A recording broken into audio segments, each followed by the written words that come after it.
জি।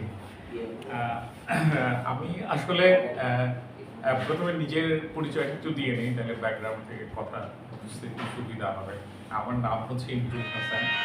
আমি মেইনলি আসলে তো কিছুদিন হচ্ছে লেখালেখির সাথেই জড়িত। সাহিত্য পড়ছি, লেখালেখি, কবিতা-টবিতা লেখা হইছে। পরে যেটা হইছে যে কবিতার সাথে তো যে আসলে রাজনীতি, ইতিহাস, সাহিত্যের এগুলির যে খুব দূরবর্তী অবস্থান আছে তা তো না। তো এই জায়গা থেকে হচ্ছে আমি আচ্ছা এটা এখানে নিয়ে নিব। জি ভাই, একটু প্লিজ। হ্যাঁ,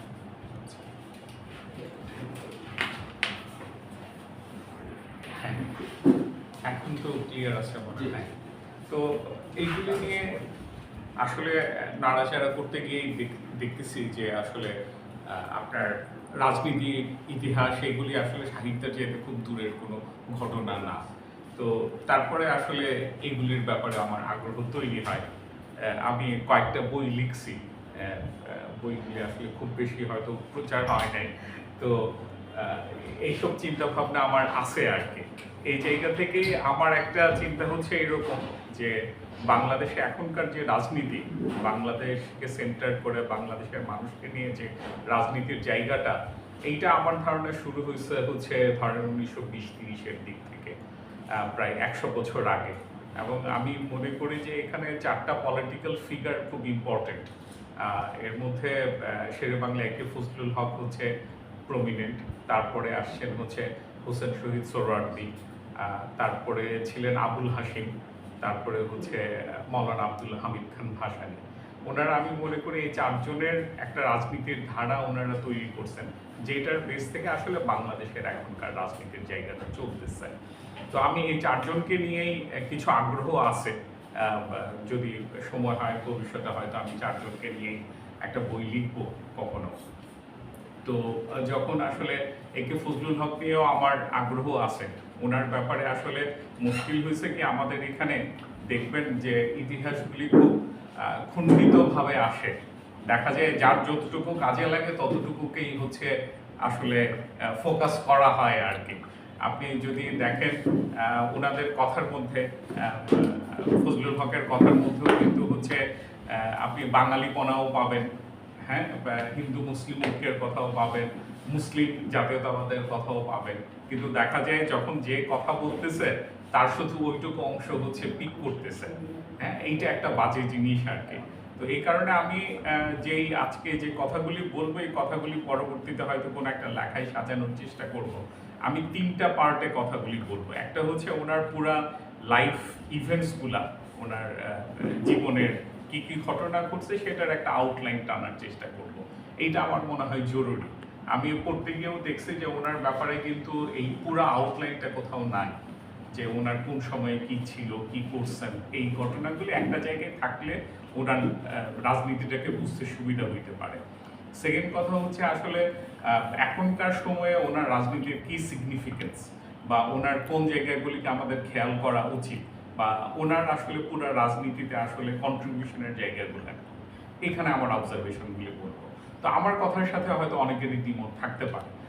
আর লাস্টলি আমি বলবো যে আসলে কোন গ্রাউন্ডগুলিকে আমাদের আরো ফ্লারিশ করা উচিত যাতে করে ওনার রাজনীতিটাকে আমরা আরো ভালোভাবে বুঝতে পারি। আমি মনে করি আমাদের এখানে রাজনীতি এবং ইতিহাসকে বুঝতে হইলে যেই ম্যাটেরিয়ালসগুলি আছে, যে রেফারেন্সগুলি আছে, এগুলি এনাফ না। এই জায়গাগুলি আমাদেরকে তৈরি করতে হবে, কনটেক্সটটাকে সাজাইতে হবে। তো প্রথমে যদি ওনার লাইফ নিয়ে বলি আর কি, আমি খেয়াল করে দেখতেছিলাম যে ওনার লাইফের যে ঘটনাগুলি, এই ঘটনাগুলিকে অ্যাটলিস্ট 7টা ভাগে ভাগ করা যায় ওনার বিভিন্ন সময়ে। ওনার জন্ম তো হচ্ছে 1873-এ, তারপরে উনি ধরেন প্রায় 1900 সাল পর্যন্ত বলা যায় উনি আসলে পড়াশোনা করছেন। ওনার তো ওই 19 সালে হচ্ছে জন্ম জাকারে। তারপর উনি ওনার ভার্সিটি কিন্তু হচ্ছে কলকাতাতে। তো এই জায়গাটাও আরেকটা খেয়াল করার মতো ব্যাপার, এক একটা আলাপে তো অন্য আলাপ চলে আসে।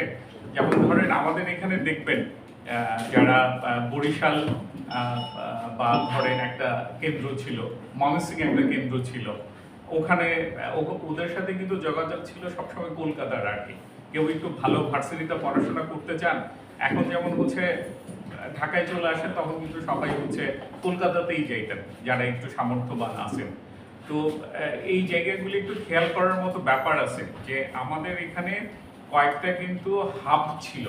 বরিশাল একটা one of the hub, Mymensingh একটা ওয়ান অফ দ্য হাব, যেখান থেকে আপনি দেখবেন যে বিক্রমপুর একটা হাব, এখান থেকে কিন্তু প্রচুর নামি দামি লোকজন তৈরি হয়েছেন, একটা সোসাইটি ছিল। এই জায়গাগুলি কিন্তু খুব বেশি ইন্টার কানেক্টেড যে ছিল। চিটং একটা হাব ছিল এরকম, মানে দেখবেন যে উঁচু ভূমি ছিল। বাংলাদেশের বাকি জায়গাগুলি কিন্তু ধীরে ধীরে তৈরি হয়েছে, আপনি খুব বেশি দিনের ইতিহাস পাবেন না আর কি এই জায়গাগুলো। তো উনি যেটা করছেন, উনি ছাত্র হিসাবে উনি অনেক ভালো ছিলেন। এই সব মানে আরেকটা সমস্যা হচ্ছে এটা, আপনি ইতিহাসের জায়গায় প্রচুর মিথ পাবেন, মানে ফজলুল হককে নিয়ে প্রচুর কাহিনী আছে, হ্যাঁ, যে উনি হচ্ছে ওই বই পড়ে বইয়ের পাতা ছিঁড়ে ফেলতেন কারণ ওনার মুখস্থ হয়ে যেত। তারপর উনি যখন জন্ম হয়েছিল তখন হচ্ছে ওনার বন্যা হয়েছিল, ওনার মা ওনাকে ভাসায় দিয়েছিলেন। তো আমাদের এই জিনিসগুলি খারাপ তা না, কিন্তু আমার কথা হচ্ছে এই মিথগুলি করে কি ফ্যাক্টগুলিকে ঢাইকা ফেলে। আসলে কি ঘটতেছে ওই ঘটনাগুলি আর তখন আমাদের কাছে এতটা চমকপ্রদ মনে হয় না, এত এক্সাইটিং লাগে না। আমরা তখন হিস্ট্রি থেকে আসলে মিথের দিকে শিফট করে যাই, এবং দেখা যায় ফজলুল হক সাহেব সম্পর্কে যা আছে বেশিরভাগই কিন্তু মিথ, ওনার ফ্যাক্ট ওনার লাইফের খুব কম। তো এগুলি লেখাপত্র তো আছেই। উনি কিন্তু পড়াশোনা করছিলেন হচ্ছে ফিজিক্স আর কেমিস্ট্রিতে, বিএ করছিলেন, অনার্স যেটা করছিলেন। তারপর মাস্টার্স উনি ইংলিশে করতে গেছিলেন। তখন এরকম মিথ আছে যে কেউ তারা বলছে যে মুসলমানরা অঙ্ক পারে না, তখন হচ্ছে উনি 6 মাসের মাথায় হচ্ছে ম্যাথমেটিক্সে মাস্টার্স করছেন এবং হচ্ছে ফার্স্ট ক্লাস পাইছেন এরকম। তো উনি এইগুলিতে পড়াশোনা করলেও উনি কিন্তু পরবর্তীতে হচ্ছে ল নিয়ে পড়াশোনা করছেন। উনি হচ্ছে লয়ার হিসাবে ওনার ক্যারিয়ার শুরু করছেন। উনি হচ্ছে সম্ভবত স্যার আশুতোষ মুখার্জির আন্ডারে উনি কাজ শুরু করছিলেন কলকাতা হাইকোর্টে। তো ওখানে 2-3 বছর করার পরে ওনার বাবা হচ্ছে 1901 সালে মারা যান। ওনার বাবাও লয়ার ছিলেন বরিশালের কোর্টে। তো উনি 1901 সালে হচ্ছে উনি বরিশালে শিফট করে আসেন। তো একটা পর্ব হচ্ছে ওনার একদম পড়াশোনা জন্ম থেকে 1873 থেকে 1900 পর্যন্ত, 1901 থেকে হচ্ছে ধরেন উনি ওখানে ছিলেন, বরিশালে ছিলেন 1906 পর্যন্ত। এই 5-6 বছরের একটা সময় ওনার ছিল। তখন হচ্ছে উনি ওইখানে প্র্যাকটিস করতেন, আবার হচ্ছে একটা কলেজে পড়াইতেন। হ্যাঁ, ওই সময়ে ওনার হচ্ছে ছোটখাটো একটা পলিটিক্যাল এক্সপোজার শুরু হয়েছিল। বরিশালে সম্ভবত একটা পৌরসভা ইলেকশন হয়েছিল, ওইখানে উনি কমিশনার হিসেবে ইলেকশন করে জিতছিলেন। এটা 1903-4-এর দিকের ঘটনা। কিন্তু উনি সামাজিক কাজকর্মের মধ্যেই ছিলেন। উনি হচ্ছে সাহিত্য পত্রিকা করছেন কিছু, নবীনচন্দ্র সেনের সাথে নিজেও একটা সাহিত্য পত্রিকা করতেন। তারপরে হচ্ছে 1906 সালে উনি কিন্তু হচ্ছে সরকারি চাকরিতে জয়েন করেন, উনি ডেপুটি ম্যাজিস্ট্রেট হন। তো 1906 থেকে 1911 পর্যন্ত উনি সরকারি চাকরি করছেন নানান জায়গাতে, মানে পূব বাংলারই, বাংলাদেশের এই জায়গাগুলিতে অনেক সরকারি রোলে ছিলেন। ওইটা কিন্তু আরেকটা সময় আর কি ওনার লাইফে।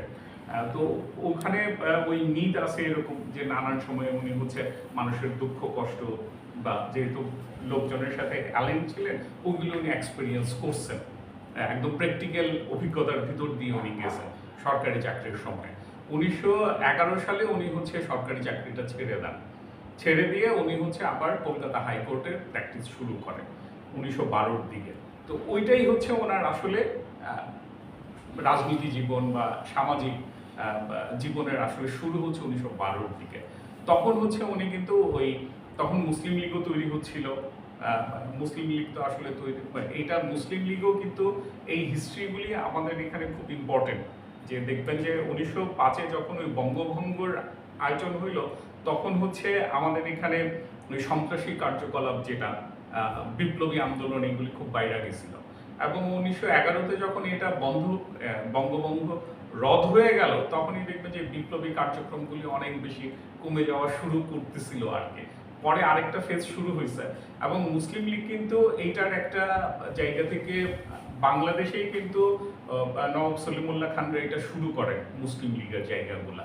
তখনকার দিনে রাজনীতির কিন্তু খুব ইন্টারেস্টিং ছিল, মানে আপনি একই সাথে মুসলিম লীগও করতে পারতেন, কংগ্রেসও করতে পারতেন। কিন্তু হচ্ছে ফজলুল হক কিন্তু হচ্ছে 1916-17-র দিকে হচ্ছে মুসলিম লীগের সভাপতি ছিলেন। আবার কংগ্রেসেরও হচ্ছে সাধারণ সম্পাদক ছিলেন। মানে দুই পার্টি করা, এই কারণে এই জিনিসগুলি খুব ইন্টারেস্টিং। এবং উনি হচ্ছে প্রথম হচ্ছে ঢাকা থেকেই হচ্ছে কিন্তু হন, মানে হচ্ছে বেঙ্গল লিজে যে আইনসভার হচ্ছে সদস্য, হ্যাঁ হ্যাঁ লেজিসলেটিভ কাউন্সিলের হচ্ছে সদস্য হন, এটা ঢাকা থেকে। তখনকার ইলেকটোরাল সিস্টেমটাও কিন্তু ইন্টারেস্টিং ছিল, এটা কিন্তু সাধারণ ভোটের ব্যাপার ছিল না। তো এইখানে কিছু ঘটনা আছে 1912-13 থেকে উনি হচ্ছে এই পলিটিক্সে, রাজনীতিতে এগুলিতে জড়াইতে শুরু করেন এবং 1924 পর্যন্ত বলা যায় যে উনি এই রোলগুলি নানানভাবে পলিটিক্যাল অ্যাটমসফিয়ারের সাথে ওনার জায়গাগুলি তৈরি করে নিছেন। এবং 1924-এর পরে উনি আসলে বলা যায় যে নিজের রাজনীতি করতে শুরু করছেন। 1924-এ উনি যখন হচ্ছে কিছুদিনের জন্য শিক্ষামন্ত্রী ছিলেন, আমি ওনার রাজনীতির জায়গাটাতে পরবর্তীতে আরেকটু ডিটেলে আসবো আর কি। তো 1924-এর পরে যখন শিক্ষামন্ত্রী ছিলেন তখন হচ্ছে ওই এক ধরনের ব্রিটিশ বিরোধী আন্দোলন শুরু হয়ে গেল, উনি শিক্ষামন্ত্রী থেকে পদত্যাগ করলেন। তো পদত্যাগ করার পরে উনি কিন্তু তখন কলকাতাতে বেশ জনপ্রিয়। উনি তখন ওনার রাজনীতিগুলি শুরু করতে চাইলেন। উনি তখন হচ্ছে নিজে ওই যে নিখিল বঙ্গ প্রজা সমিতি, তারপর হচ্ছে বঙ্গীয় প্রজা সমিতি, এগুলি 1929-30-এর দিকে উনি এগুলি তৈরি করতে শুরু করেন আর কি, নিজের একটা ফাউন্ডেশন দল তৈরি করা। এবং এইসবের বেসিসে উনি হচ্ছে কিন্তু 1935 সালে কলকাতার মেয়র ইলেক্টেড হন। এবং ওনার যদি এইটা আরেকটা ফেজ ছিল, ওনার যদি মেইন পলিটিক্যাল ফেজটা আমি খেয়াল করে দেখছি হচ্ছে আসলে 1937-এর ইলেকশনটা। ওখান থেকে হচ্ছে 1943 পর্যন্ত উনি হচ্ছে অবিভক্ত বাংলার হচ্ছে প্রধানমন্ত্রী ছিলেন। কিন্তু দেখেন 1937-এর ইলেকশনে ওনার যে কৃষক প্রজা পার্টি, ওরা কিন্তু থার্ড ছিল, মানে সবচেয়ে বেশি সিট পাইছিল কিন্তু হচ্ছে কংগ্রেস। তো কংগ্রেস 54টার মতো সিট পাইছিল। তো কংগ্রেস যেহেতু হচ্ছে একক সংখ্যাগরিষ্ঠতা পায় নাই, কংগ্রেস সরকার গঠন করতে পারতেছিল না। সেকেন্ড ছিল হচ্ছে মুসলিম লীগ। মুসলিম লীগ 46টার মতো আসন পাইছিল। মুসলিম লীগও কিন্তু সরকার গঠন করতে পারতেছিল না। আর উনি ফজলুল হক সাহেবের কৃষক প্রজা পার্টি পাইছিল কিন্তু হচ্ছে 35টা সিট। উনি তখন কংগ্রেসের সাথে জোট করার জন্য আগ্রহী ছিলেন। কংগ্রেসের সাথে উনি জোট করতে চাচ্ছিলেন, কিন্তু কংগ্রেস রাজি হয় না। শেষমেশ হচ্ছে নানান এখানেও মিথিক্যাল ঘটনা আছে যে তখন হচ্ছে মুসলিম লীগ ওনাকে সমর্থন দিল, উনি কিন্তু সরকার গঠন করলেন।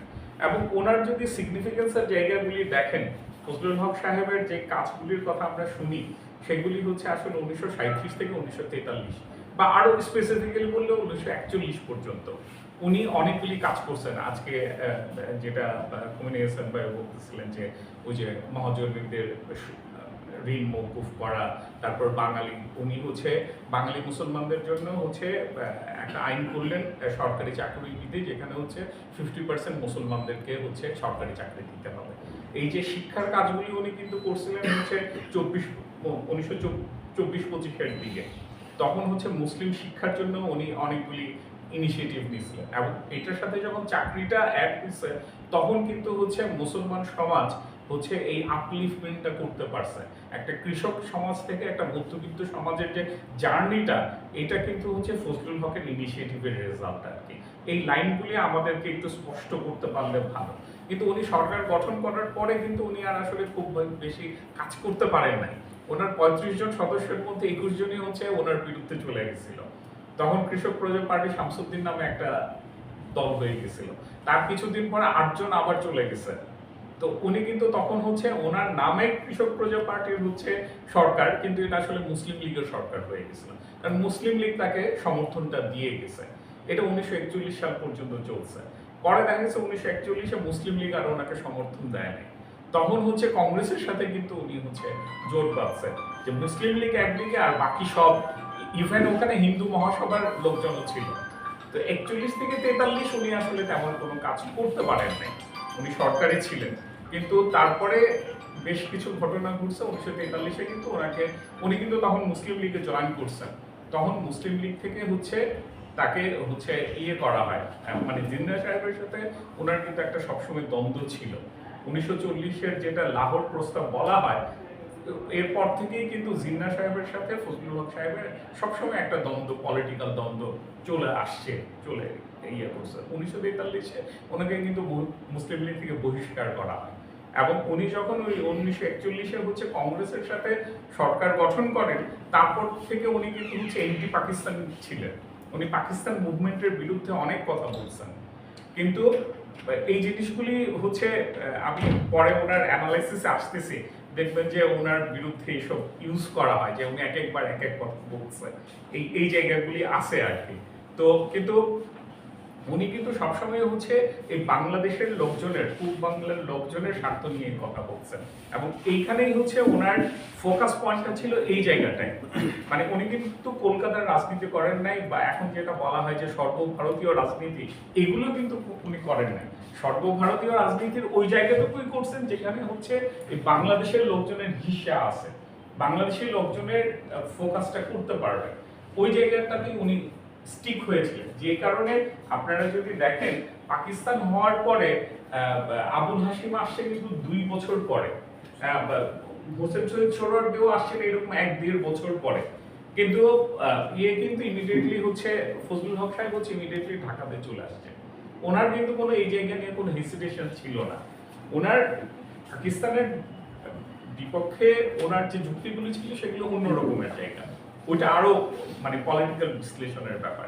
তো এটা যদি দেখেন, ওই 1943-এর পরে উনি কিন্তু রাজনীতিতে আসলে মার্জিনালাইজড হয়ে যান। ওনার 1943-এর পরে ওনার আর আসলে খুব বেশি অ্যাক্টিভিটিস পাবেন না, বা খুব বেশি সিগনিফিকেন্স পাবেন না পলিটিক্সে। ওনার কোনো কন্ট্রিবিউশনের জায়গাগুলি উনি আসলে ধীরে, তখন হচ্ছে বাংলাদেশে পাকিস্তান আন্দোলন হচ্ছে রাইজ হচ্ছে, আর ফজলুল হক সাহেব হচ্ছে এটার এগেনস্টে আছে, যার ফলে উনি কিন্তু আর মেইন স্ট্রিমে নাই। হ্যাঁ, এইভাবে মেইন স্ট্রিম থেকে কিন্তু উনি ধীরে ধীরে সরে গেছেন 1943-এর পর থেকে। আর 1947-এর পরে তো উনি হচ্ছে অ্যাটর্নি জেনারেল ছিলেন 1952 পর্যন্ত। পাকিস্তানের সাথে কিন্তু উনি এক মুহূর্ত বিচ্ছিন্ন ছিলেন না, পাকিস্তানের মধ্যেই উনি হচ্ছে বাংলাদেশের হিস্সাটা চাচ্ছিলেন। তারপরে ওনার হচ্ছে আরেকটা জীবনের শেষ দিকে হচ্ছে 1953 সালে আবার উনি কৃষক প্রজা পার্টি বদলায় কৃষক শ্রমিক পার্টি তৈরি করেন, এবং 1954-তে হচ্ছে যুক্ত ফ্রন্টের আসলে লিডার হয়েছেন। আপনারা ওখানেও খেয়াল করবেন যে হচ্ছে যুক্ত ফ্রন্টে কৃষক শ্রমিক পার্টি কিন্তু সিট পাইছিল মনে হয় 45টা বা 46টা। ন্যাশনাল আওয়ামী লীগ পার্টি, যেটার নেতা ছিলেন হচ্ছে মাওলানা ভাসানী এবং হচ্ছে হোসেন শহীদ সোহরাওয়ার্দী, ওনারা পাইছিলেন 114টা বা 15টা সিট। কিন্তু প্রধানমন্ত্রী হয়েছেন কিন্তু হচ্ছে মানে হচ্ছে ফজলুল হক সাহেব, মুখ্যমন্ত্রী হয়েছেন, সরি মুখ্যমন্ত্রী হয়েছেন কিন্তু ফজলুল হক সাহেব। সেটা যদি আপনি 37-এর ইলেকশনেও দেখেন, উনি কিন্তু আসলে সিট বেশি পান নাই, কিন্তু উনি হচ্ছে ইন্টার পলিটিক্যাল পার্টির যে হচ্ছে কোঅর্ডিনেশন, এবং হচ্ছে উনি যে একটা বাংলায় কি বলে অবিংশবাদী নেতা আর কি, একদম সেন্ট্রাল ফিগার, এইটা উনি সবসময় ছিলেন এবং হইতে পারছেন। তো 1954 পরে আসলে ওনার, আমি যেটা আমার রিডিং সেটা হচ্ছে ওনার পলিটিক্স যেটা হয়েছে সেটা আসলে মানে খুব মানে ক্ষমতা কেন্দ্রিক রাজনীতি হয়েছে। এরপরে কিন্তু ওনার আসলে আপনি তেমন কন্ট্রিবিউশন পাবেন না, যেটা হচ্ছে 1937-এর সময়ে ছিল, যে উনি যে কাজগুলি করছেন।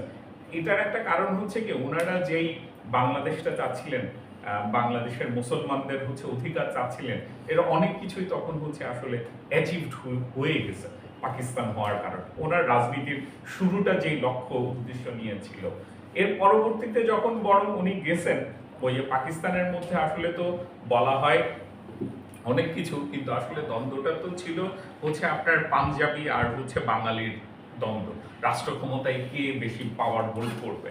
তো তখন উনি যখন বাঙালির মানে বাংলাদেশিদের হচ্ছে রাষ্ট্র ক্ষমতার জায়গাটা বেশি চাচ্ছেন, ওইটা হচ্ছে আসলে ওই জায়গাটা উনি পলিটিক্যালি আমি মনে করি যে আইডিয়ালাইজ করতে পারেন নাই, যে কিভাবে হবে পাকিস্তান রাষ্ট্রের মধ্যে বাংলাদেশিদের ক্ষমতা জায়গাগুলো কিভাবে আসবে, সেটার কোনো পলিটিক্যাল রোড ম্যাপ আসলে ওইভাবে ছিল না। ওই তো তারপর তো ওনার বয়স 54-তে তো ওনার বয়স প্রায় 80 বছরের মতো, তারপর তো 90 বছর বয়সে মারাই গেলেন আর কি।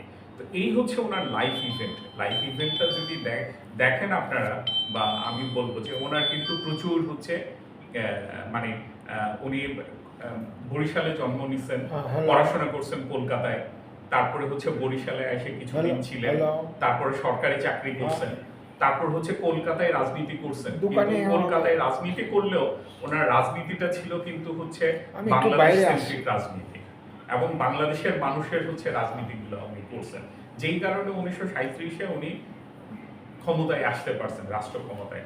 এবং রাষ্ট্র ক্ষমতায় আসার পর উনি কিন্তু বেশ কিছু ইনিশিয়েটিভ নিয়েছেন, বেশ কিছু আইন করছেন, যেগুলি বাংলাদেশের মুসলমানদের যে সামাজিক অধিকার, অর্থনৈতিক অধিকার, সেইটার বেস হিসেবে কাজ করছে। তারপরে উনি আসলে ছিটকে পড়ছেন রাজনীতি থেকে 1943-এর পরে। এরপরে পাকিস্তান আমলে উনি আসলে রাজনীতির বাইরে ছিলেন। শেষ বয়সে উনি আবার রাজনীতিতে আসেন, কিন্তু তেমন কোনো কন্ট্রিবিউট করতে পারেন নাই। এই হচ্ছে আমার ওনার লাইফ লাইনটা হচ্ছে এরকম। অনেকগুলি ঘটনা আছে, প্রত্যেকটা ঘটনাই আসলে আরো ডিটেলসে বলার জায়গা আছে। এখন আমি আমার সেকেন্ড পার্টে আসি যে আসলে ওনার সিগনিফিকেন্সটা কি ওনার রাজনীতিতে। ওনার সিগনিফিকেন্সের আমি 3টা পয়েন্টের কথা বলি। 1 নাম্বার পয়েন্ট হচ্ছে উনি হচ্ছে এই যে নানান ধরনের দ্বন্দ্ব ছিল, নানান ধরনের পার্টি ছিল, নানান ধরনের ক্ষমতা কাঠামো ছিল, এর মধ্যে হচ্ছে উনি লিয়াজও করতে পারতেন, উনি ইন্টারাক্ট করতে পারতেন। সবাই কিন্তু ওনাকে বিশ্বাস করত, কংগ্রেস ওনাকে বিশ্বাস করত, মুসলিম লীগও ওনাকে বিশ্বাস করত, মুসলমান ওনাকে বিশ্বাস করত, হিন্দুরাও একটা মানে পর্যায় মতো ওনাকে বিশ্বাস করছে, তফসিলি হিন্দু যারা ছিল ওনারাও কিন্তু ওনার উপরেই ভরসা রাখছে। তার মানে উনি একটা ভরসার জায়গা তৈরি করতে পারছিলেন সবাইকে নিয়ে। মানে যেমন ইভেন যুক্তফ্রন্টও যখন হয়েছে, তখন ধরেন তখনও তো বাংলাদেশে কিছুটা বামপন্থী, কিছুটা ডানপন্থী লোকজন সবাই মিলেই তো কিন্তু যুক্তফ্রন্টটা হয়েছিল। এখন আমরা আবার পলিটিক্যালি এরকম একটা সিচুয়েশনের মধ্যে আছি যেখানে নানান ধরনের লোক একটা পলিটিক্যাল জায়গাতে মিশতে পারবে। তো তখন ফজলুল হক সাহেব হচ্ছে এটার লিডারশিপটা নিতে পারছেন, ওনাকে সবাই ভরসা করতে পারছেন। এটা হচ্ছে ওনার সবচেয়ে বড় গুণ ছিল। আপনি ওনার বিরোধী দলের লোক হন, ওনার পক্ষের লোক হন, ওনাকে অপছন্দ করেন, পছন্দ করেন, কিন্তু ওনার প্রতি ওই সময়ের যারা ক্ষমতা কাঠামোর লোকজন ছিল সবাই হচ্ছে ওনার সাথে কথা বলতে পারত, ওনার সাথে বসতে পারত, উনি সেই রাজনীতিটাকে তৈরি করতে পারতেন। রাজনীতি কিন্তু হচ্ছে এই রকমের সব ধরনের মানুষের মধ্যে একটা যোগাযোগের কমন প্লেস। ওই কমন প্লেসটা হচ্ছে ফজলুল হক সাহেব তৈরি করছেন। এবং এইটা উনি ওনার সিগনিফিকেন্স সবচেয়ে বড় এই কারণে যে উনি হচ্ছে বাংলাদেশের মানুষের পক্ষে এই জায়গাটা তৈরি করছেন। ওনার সবসময় কিন্তু কথা ছিল, এখন এই কথাগুলি আপনি মুখের কথা হিসেবে অনেকে বলার চেষ্টা করে, উনি আসলে কাজের কাজ কিছু করেন নাই, বা একসময় হিন্দুদের পক্ষে বলছেন, কলকাতায় গিয়ে বাঙালি হইতে চাইছেন, বাংলাদেশে আইসা পাকিস্তানি হইতে চাইছেন, এরকমের অনেক কথা ওনার ব্যাপারে আছে। কিন্তু আমার কথা হচ্ছে আপনি যদি পুরো লাইনটা দেখেন, ওনার এই জায়গাটাতে কোনো ব্যত্যয় পাবেন না যে উনি বাংলাদেশের মানুষের পক্ষে কথা বলে নাই, মুসলমানদের স্বার্থ বিরোধী কোনো কিছু করছে, এই রকমের নজির নাই, আমি দেখি নাই আর কি। রেফারেন্সগুলি তো পাইলে আরো তখন কথাগুলি আরো স্ট্রংলি বলা যাবে বা ডাউটফুল হওয়া যাবে। এইটা হচ্ছে ওনার 1 নাম্বার সিগনিফিকেন্স। আমি মনে করি আমাদের সময় যারা রাজনীতি করেন ওনারা এই জিনিসটা খেয়াল করতে পারেন ফজলুল হক সাহেবের। সেকেন্ড কথা হচ্ছে উনি যখন ক্ষমতায় গেছেন, উনি হচ্ছে ওনার যা ছিল, লক্ষ্য উদ্দেশ্য ছিল, সেই অনুযায়ী উনি অনেক কাজ করতে পারছেন। অ্যাটলিস্ট 3-4টা কাজ করছেন, যেটা হচ্ছে আমি প্রথম দিকেও বলতেছিলাম, বাংলাদেশের মুসলমানদের ভাগ্যটাকে বদলাই দিয়েছে। উনি শিক্ষার ব্যবস্থা করছেন, উনি চাকরির ব্যবস্থা করছেন। একটা কৃষকের ছেলে, সে পড়াশোনা করলো, কিন্তু সে তো আসলে হিন্দুদের সাথে তখন যে হাইটে, সে কিন্তু চাকরি ইনশিওর করতে পারতো না। কিন্তু এই ফজলুল হক সাহেবের এই সরকারি চাকরি নীতির কারণে কিন্তু হচ্ছে সে চাকরিটা ইনশিওর করতে পারছে। এবং তখন দলে দলে হচ্ছে লোকজন যে শিক্ষার দিকে নজর দিচ্ছে, এবং যখনই শিক্ষার দিকে আসছে তখন কিন্তু আসলে সমাজের চিন্তা ভাবনার জায়গাতেও চেঞ্জ হচ্ছে। শুধু যে চাকরি আসছে লোকজনের তা কিন্তু না। আপনি যখন আপনার একটা ইকোনমিক বেস থাকবে, আপনার যখন 3 বেলা খাওয়ার জন্য চিন্তা করা লাগবে না, তখন কিন্তু সমাজের উন্নতির জন্য আপনি চিন্তা করতে পারবেন। আপনাকে যদি আপনার নিজে 3 বেলা কিভাবে খাবেন, আপনার ফ্যামিলিকে কিভাবে খাওয়াবেন, এইটা নিয়ে যদি আপনার চিন্তা করতে হয়, আপনি তো সমাজ রাষ্ট্র নিয়ে চিন্তা করতে পারবেন না। তো বাংলাদেশের মুসলমানদেরকে উনি ওই অবসরটা দিতে পারছেন। যেই কারণে হচ্ছে এরপর থেকে দেখবেন যে প্রচুর আমাদের রাজনীতিবিদ তৈরি হচ্ছে, প্রচুর হচ্ছে আপনার পলিটিক্যাল ফিগার তৈরি হচ্ছে। এর আগে আগে কিন্তু নাই। আমি এখন হচ্ছে যে ধরেন এগুলি কিছু লজিক্যাল সিকোয়েন্স হিসেবে দাবি করতেছি, কিন্তু আমার মনে হয় এগুলি রেফারেন্স হিসেবে প্রমাণ করার ব্যাপার আছে, তাইলে হচ্ছে ওনার জায়গাটা আরো স্ট্রংলি ধরা যাবে। ওই যে উনি মহাজনী সুদ সুদ নিয়ে কথা বলছেন, উনি ঋণ সালিসি বোর্ড তৈরি করছেন, এগুলি কিন্তু উনি রাজনীতির শুরুতে উনি বলছিলেন এগুলি করবেন। তো উনি একটা কোয়ালিশন সরকারের প্রধান হওয়ার পরেও এই জায়গায় কাজগুলি কিন্তু উনি করে গেছেন। কিন্তু যেটা মুশকিল হয়েছে, উনি যেহেতু কোনো অ্যাবসুলেট পাওয়ারের মধ্যে থাকেন নাই, মানে তখন তো আসলে ব্রিটিশ গভর্নররাই হচ্ছে স্যাক করতে পারতো আর কি চাইলে, বা তখন কিন্তু এই যে সভা আমরা বলতেছি সেখানে কিন্তু ইউরোপিয়ান প্রতিনিধিদেরও একটা ভালো ভালো একটা অংশ ছিল, ওনাদের সাথেও কিন্তু অনেক কিছু নেগোশিয়েট করতে হয়েছে। তো সবকিছু নেগোশিয়েট করে উনি কিন্তু পরবর্তীতে আর এই জায়গাগুলিকে ফ্লারিশ করতে পারেন নাই, সামনের দিকে আগান, কিন্তু যতটুকুই করছেন ততটুকুই অনেক আর কি। এইটা হচ্ছে আমার ওনার ব্যাপারে সেকেন্ড কথা। আর থার্ড যে সমস্যাটা, মানে এটা সমস্যা হিসেবেই বলবো, ওনার কিন্তু আসলে হচ্ছে ওইভাবে সংগঠন তৈরি করতে পারেন নাই। উনি যেটা কৃষক প্রজা পার্টি তৈরি করছিলেন, ওই যে তার 21 জন লোক কিন্তু ইলেক্টেড হওয়ার পরপরই চলে গেছে, তারপরে উনি ওনাদের সাথে এক ধরনের আবার সমঝোতা করছেন, কিন্তু সমঝোতা করে সংগঠনের জায়গাগুলি কিন্তু তৈরি হয় নাই। মানে একটা যেমন ধরেন কি বলবো, যে এখনকার উদাহরণই যদি দেখেন, যে ভাসানী এবং হোসেন শহীদ সোহরাওয়ার্দী যে আওয়ামী লীগ তৈরি করছিলেন, সেটা কিন্তু আপনার এই এই 70-80 বছর ধরে চলতেছে। জিয়াউর রহমান সাহেব যে বিএনপি তৈরি করছিলেন সেই 80s এর দিকে, সেটাও কিন্তু আজকে ধরেন 40-50 বছর ধরে চলতেছে। কিন্তু ফজলুল হক সাহেব যে কৃষক শ্রমিক পার্টি পরবর্তীতে 1952-53 তৈরি করলেন, উনি মারা যাওয়ার পর কিন্তু এইটার আর কোনো সংগঠন নাই। তো এইটাও একটু খেয়াল করার মতো ব্যাপার। মানে আমাদের এখানে এই জিনিসটা আছে যে আপনি যদি রাজনৈতিক নেতা হইতে চান, আপনাকে ক্যারিশমাটিক হইতে হবে। তো ফজলুল হক সাহেব ছিলেন ওই ক্যারিশমাটিক লিডার। ওনার কথা শুনলে হাজার হাজার লাখ লাখ লোক জড়ো হয়ে যেত, মানে ওনার দল টলের দরকার ছিল না। কিন্তু একই সাথে আপনার যদি একটা রাজনৈতিক আদর্শ থাকে, সেটাকে টিকায় রাখার জন্য বা সেটাকে সময়ের সাথে সাথে আগায় নিয়ে যাওয়ার জন্য একটা সংগঠনের জায়গাও দরকার। ওই সংগঠনের জায়গাটা ওনার ক্ষেত্রে মিসিং ছিল বলে আমি মনে করি।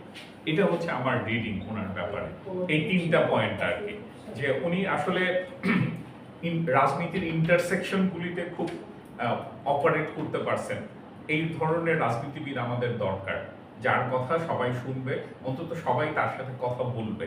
হ্যাঁ, এইটা একটা ঘটনা। সেকেন্ড ঘটনা হচ্ছে যখনই ক্ষমতায় থাকবেন, তখন ওনার যে আদর্শ আছে সেটাকে উনি সরকারি নিয়মে আইনে পরিণত করতে পারবেন। মানে একটা সরকারের কাছে কিন্তু হাজার হাজার জিনিস আমরা চাই না, আমরা 4-5টা জিনিস চাই, এবং এই 4-5টা জিনিস যদি কেউ করতে পারে, তাইলে দেখবেন যে সোসাইটিতে একটা চেঞ্জ আসতেছে। এই চেঞ্জটা উনি নিয়ে আসতে পারছিলেন। থার্ড হচ্ছে শুধু ব্যক্তি ইমেজ না, আমি মনে করি সংগঠনটাও তৈরি করার একটা দায়িত্ববোধ আছে। এটা হচ্ছে আমার রিডিং। আর আমি মনে করি ওনার ব্যাপারে আসলে আমাদের এখানে কথাবার্তা খুবই কম। প্রথমে যেটা বলতেছিলাম যে সবাই হচ্ছে খুব সেগমেন্টেড ভাবে ওনাকে দেখতে চায়। ওনার হচ্ছে যে 1954 থেকে উনি যে খুব একটা কাজ করতে পারেন নাই, এটাকে হাইলাইট করতে চায়, বা হচ্ছে 1937 থেকে 1943 পর্যন্ত উনি যে নানান ধরনের ম্যাচ মেকিং এর ভিতর দিয়ে গেছেন পলিটিক্যাল, সেই জায়গাগুলিকে হাইলাইট করতে চায়। এভাবে নানান সময় নানান জায়গা নিয়ে হচ্ছে ওনাকে দেখানো হয়। একটা কমপ্লিট ওনার লাইফ নিয়ে দেখার জায়গাটা খুব কম। আর একটা মানুষকে আপনি আসলে তখনই দেখতে পারবেন যখন কনটেক্সটটা হচ্ছে ভিজিবল হবে। আমি মনে করি অ্যাটলিস্ট 3টা বই বা 3টা সাবজেক্ট যদি আমাদের এখানে ক্লিয়ার হয়, তাইলে সেটার বেসিসে আমরা হচ্ছে ফজলুল হক সাহেবের রাজনীতিটাকে দেখতে পাবো। 1 নাম্বার ঘটনা হচ্ছে ব্রিটিশ আমলে আমাদের ইলেকশন সিস্টেমটা কিরকম ছিল, এটা কিন্তু ক্লিয়ার না। আমি অনেক খোঁজাখুঁজি করছি, ওইভাবে কিন্তু হয়তো একাডেমিক কিছু বই থাকতে পারে, আমি যেহেতু বলছি আমি পরবর্তীতে পড়াশোনা করার চেষ্টা করব। ওইটা কিন্তু ছিল এক ধরনের, এটা 1954-তে হচ্ছে বাংলাদেশের মানুষ প্রথম ভোট দিতে পারে, যে সবার ভোটে হচ্ছে সরকার হয়। এর আগ পর্যন্ত কিন্তু তা ছিল না।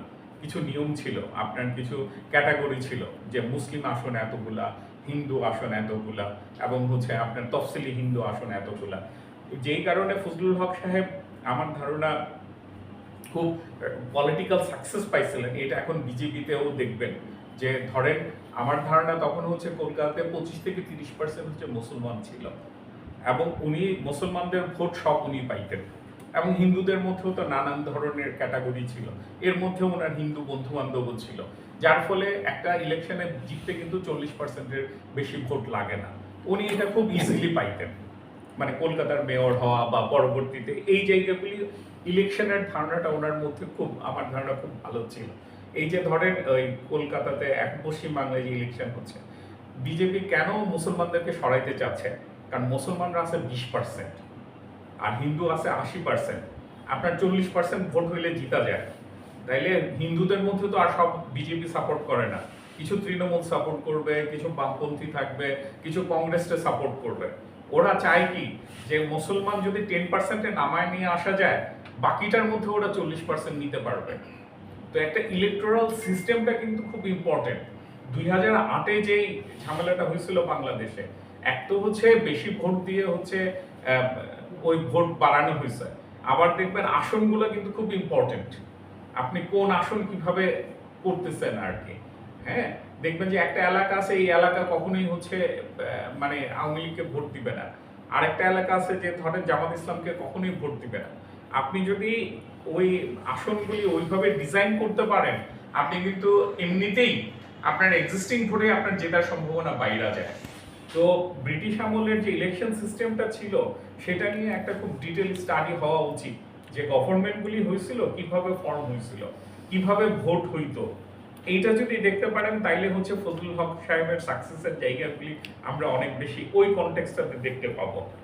সেকেন্ড হচ্ছে ওনার সময়ে ব্রিটিশ ধরেন যে আইনগুলি হয়েছে 1937-1941, এবং এইগুলির সোশ্যাল ইম্প্যাক্ট কি ছিল সেটারও একটা যদি কম্পারেটিভ স্টাডি করা যায়, তাইলে ওনার ইম্প্যাক্টটা বোঝা যাবে। আমি যেটা দাবি করতেছি যে ওনার এই সরকারি চাকরি বিধি, ঋণ সালিসি বোর্ড, মহাজনী সুদ, এই যে উনি কতগুলি আইন করছেন, এটার ফলে মুসলিম সমাজ হচ্ছে একটা আপলিফমেন্ট সম্ভব হয়েছে, কিন্তু সেটা ডেটা দিয়েও প্রুফ করা সম্ভব। এইটা হচ্ছে সেকেন্ড একটা স্টাডি হওয়া উচিত আর কি। থার্ড আমি মনে করি যেটা নিয়ে খুব কাজ কম হয়েছে, সেটা হচ্ছে আপনার ধরেন 1945-1955 বা 1965 পর্যন্ত এই যে হিন্দু মুসলিম যে মাইগ্রেশন হইল ইন বিটুইন কলকাতা এবং বাংলাদেশ, এইটার একটা স্টাডি হওয়া উচিত। একটা অনেক লেখাতেই এগুলি খুব পার্সোনাল গদ্যের মধ্যে পাওয়া যায়।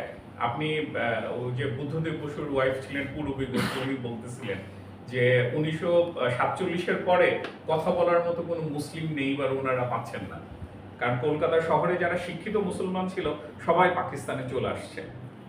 তো কিন্তু এর আগে দেখবেন 1935-36-এও ঢাকা শহর ছিল একটা হচ্ছে আপনার মফস্বল শহরের মতো। হ্যাঁ, এখানে হচ্ছে আসলে আপনার যে ইয়ে ছিল নওয়াব সলিমুল্লাহ খানের যে পরিবার, ওইখান থেকেই দেখা গেছে যে অন্য এলাকায় যেরকম হয় বড় একটা নবাব পরিবার বা জমিদার পরিবার থাকে, ওনারাই হচ্ছে শহরটাকে কন্ট্রোল করে।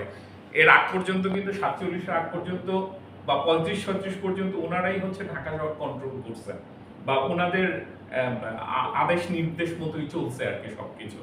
এটা কিন্তু 47-এর পরে একটা সিরিয়াস রকমের ডেমোগ্রাফিক্যাল চেঞ্জ হয়েছে কলকাতা শহরের মধ্যে এবং ঢাকা শহরের মধ্যেও।